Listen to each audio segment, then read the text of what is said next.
మనసును వానరంతో ఊరికే పోల్చలేదు పెద్దలు. కోతి కొమ్మలమీద ఎగిరినట్టు మనసు కోరికలతో అటూ ఇటూ తిరుగుతూ ఉంటుంది. అయితే మెడలో గొలుసు వేసి కోతిని ఎక్కడో చోట కట్టేసి ఉంచవచ్చు. కాని మనసు పరిస్థితి అట్లా కాదు. దాన్ని కట్టేయడానికి తాళ్ళు ఉంటాయా అంటే దైవ ప్రార్థన, భజన, జపం, ధ్యానం ఇలాంటి మార్గాలను ముందు తరాల వాళ్ళు చూపారు. ధ్యానం చేయడం, మనస్ను ఒక విషయం మీద కేంద్రీకరించడం సాధన ద్వారా మాత్రమే వస్తుంది. మనం ఏ పని చేస్తుంటే ఆ పని మీద పూర్తిగా దృష్టి పెట్టినప్పుడే ఫలితముంటుంది. పూజ దగ్గరనుంచి ఇంటి ముందు మొక్కలకి నీళ్లు పోసే వరకు ఏ పనిలోనైనా నిమగ్నం కావడం ముఖ్యం. పుస్తకం చదువుతున్నప్పుడు మనసు ఆ కథలోనే లీనమవ్వాలి. వంట చేస్తున్నప్పుడు వంటింట్లో ఉండకుండా మరెక్కడూ ఉంటే కూరలో ఉప్పు బదులు పంచదార పడుతుంది, చెడుతుంది. పరధ్యానంతో ఏ పని చేసినా అది పనికి రాకుండా పోతుంది. శ్రద్ధావాన్ లభతే జ్ఞానం అని భగవద్గీతలో చెప్పిన మాటను గుర్తుంచుకోవాలి. మనసును అదుపులో ఉంచుకోవడం అలవాటుగా మారాలి.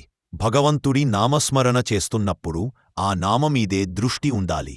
పూజ చేస్తున్నప్పుడు మనసులో పరమాత్మ మాత్రమే ఉండాలి. ఒక పట్టణంలో పేరు పొందిన లాయరు ఉండేవాడు. ఆయన ప్రతిరోజూ పంచాక్షరి మంత్రాన్ని జపించేవాడు. ఒకరోజు ఆయన పూజగదిలో ఉండగా అర్జెంటు కేసు తీసుకుని ఒక వ్యక్తి వచ్చాడు. అమ్మా, లాయరగారు ఉన్నారా అని అక్కడున్న కోడలిని అడిగాడు.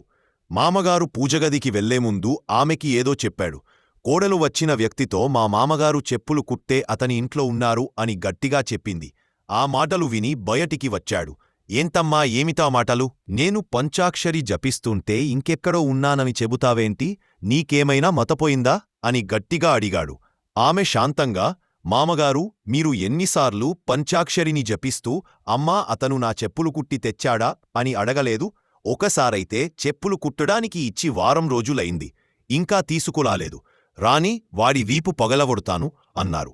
మీరు నిజంగా పంచాక్షరిని జపిస్తున్నారా? మీ చెప్పులను తలచుకుంటూ ఉన్నారా? చెప్పండి అంది. తాను చేసిన తప్పును అతను తెలుసుకున్నాడు. కోడలి తెలివిని మెచ్చుకున్నాడు. దైవాన్ని ప్రార్థించేటప్పుడు మనసులోకి ఎటువంటి ఆలోచనలను రానియకూడదు. ధ్యాసంతా భగవంతుడిమీద ఉండాలి. అందుకు నిరవధిక అభ్యాసం అవసరం. వృత్తి జీవితంలోనూ అంతే.